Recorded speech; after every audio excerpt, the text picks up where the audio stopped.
Hello दोस्तों, हमारे channel में आपका स्वागत है। अगर चैनल पर नए हैं तो चैनल को सब्सक्राइब करें, वीडियो को लाइक शेयर कमेंट करें।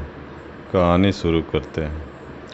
अरे पर अभी तो श्रुति पढ़ रही, उम्र भी क्या है इसकी, कुल 20। अभी क्या जल्दी है शादी की?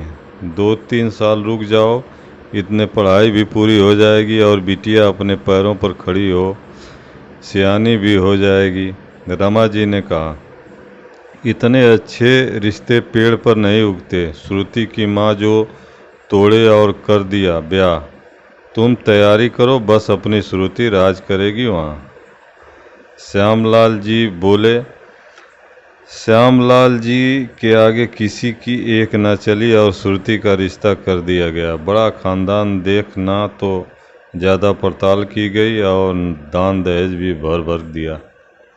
बाबूजी, इससे अच्छा ये पैसा मेरी पढ़ाई में लगा देते तो मैं अपने पैरों पर तो खड़ी हो जाती। एक दिन श्रुति ने श्यामलाल जी से हिम्मत करके कहा, बेटा तेरा दुश्मन नहीं हूँ मैं, तू वहाँ राज करेगी राज। ये बोल श्यामलाल जी काम में लग गए। श्रुति गौतम की दुल्हन बन ससुराल के लिए विदा हो गई। शुरू में सब अच्छा था, पर जैसे ही 1 साल बाद श्रुति के बेटी हुई, सबके रंग ढंग बदल गए। अब श्रुति की उस घर में एक नौकरानी की हैसियत रह गई, क्योंकि श्रुति की सास और दोनों जेठानियों के कोई लड़की नहीं थी, तो घर में उनकी ही चलती थी। फिर भी श्रुति अपनी बेटी के लिए सब सह रही थी।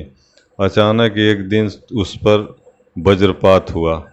फैक्ट्री से घर आते में एक्सीडेंट में गौतम चल बसा और श्रुति शादी के 2 साल बाद ही विधवा हो गई। उसके ससुराल वालों ने श्रुति को यह कहते हुए निकाल दिया कि जब बेटा नहीं रहा तो हम दो का बोझ क्यों उठाएं।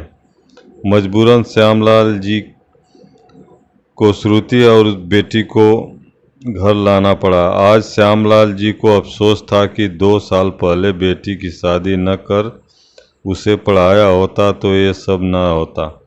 अजी क्या सोच रहे हो? अचानक रमा जी की आवाज़ सुन श्यामलाल जी जैसे नींद से जागे हों।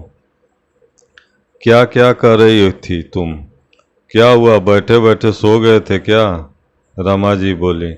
सो तो 2 साल से रहा था मैं श्रुति की माँ, अब तो जागने का वक्त आया है। श्यामलाल जी बोले, कैसी बातें कर रहे हो आप? सच बोल रहा हूँ मैं। श्रुति बेटा, ओ श्रुति बेटा। श्यामलाल जी ने श्रुति को आवाज़ दी। जी बाबूजी। श्रुति बेटी को गोद में लिए आई। ला बुलबुल को मुझे दे रमा, इसे संभाल, आज से इसकी जिम्मेदारी तुम्हारी है। श्यामलाल बच्ची को रमा जी को देते हुए बोले।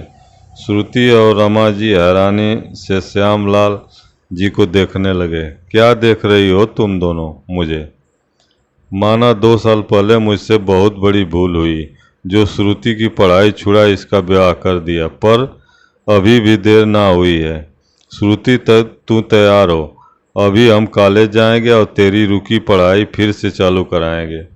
मेरी बेटी अपने पैरों पर खड़ी होगी, किसी पर बोझ नहीं होगी मेरी बेटी। श्यामलाल जी बोले। बाबूजी, श्रुति बस इतना बोली और रो पड़ी। ना मेरी बच्ची, तेरे इन आंसुओं का जिम्मेदार मैं हूँ, मुझे माफ़ कर दे। श्यामलाल जी हाथ जोड़ते हुए बोले। नहीं बाबूजी, ये मेरी किस्मत थी। श्रुति बाप के गले लग बोली। नहीं, तेरी किस्मत तू खुद बनाएगी। अब जितना चाहे उतना पढ़ेगी और नौकरी करेगी। ना तो किसी ससुराल वालों के भरोसे रहेगी, ना भाई के। तू चल मेरे साथ। रही बच्ची की बात, उसके लिए मैं और तेरी माँ हैं। श्यामलाल जी बोले।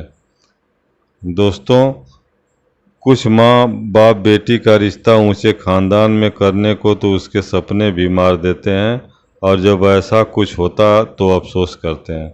जीना मरना किसी के हाथ में नहीं, पर अपनी बेटियों को लायक बनाना तो हमारे हाथ में है। तो उसकी शादी की चिंता ना करते हुए उसकी पढ़ाई की चिंता करो, जिससे कल को कोई बेटी श्रुति की तरह खुश ना दुख ना उठाए। दोस्तों, कहानी कैसी लगी? अगर अच्छी लगी हो तो सब्सक्राइब करें और वीडियो को लाइक शेयर कमेंट करें। धन्यवाद।